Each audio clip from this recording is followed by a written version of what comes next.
In today's video, I'm going to teach you how to convert a file to UTF-8. UTF-8 is a widely supported text encoding that ensures your characters display correctly across different apps and systems. If you've ever seen odd boxes, question marks, or garbled accents in a document, that's usually an encoding problem, and switching to UTF-8 fixes it in most cases. We'll do this using the built-in Notepad app on Windows, so there's nothing extra to install. Start by opening your file in Notepad. Make sure you're looking at the exact file you want to convert, and take a quick glance through the contents so you know what should be preserved. Seeing a few strange characters right now is okay. That's what we're about to correct with the new encoding. Next, go to the File menu in the top left corner and choose Save As. This is important because Save As lets you explicitly set the encoding rather than relying on any defaults. When the Save As window appears, you'll see familiar fields for the file name and location.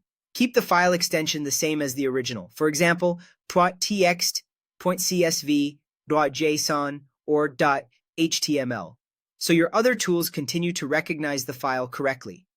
Now look near the bottom of the Save As window for the encoding dropdown. Click it and select UTF-8. You might also see options like ANSI, UTF-16LE, or UTF-16BE.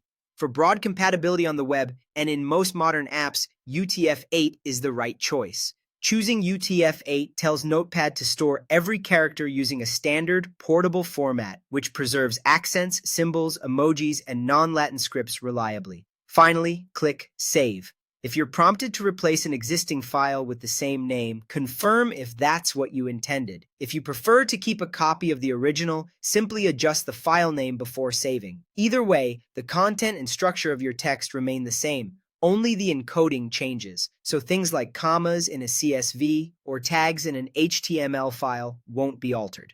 That's all there is to it. Open the file in Notepad, choose File and Save As, set the encoding to UTF-8, and save. On newer versions of Windows, Notepad often defaults to UTF-8 already, but using Save As ensures you're in full control. If a program still doesn't display characters correctly afterward, it's usually due to how that specific program reads the file, not the file itself.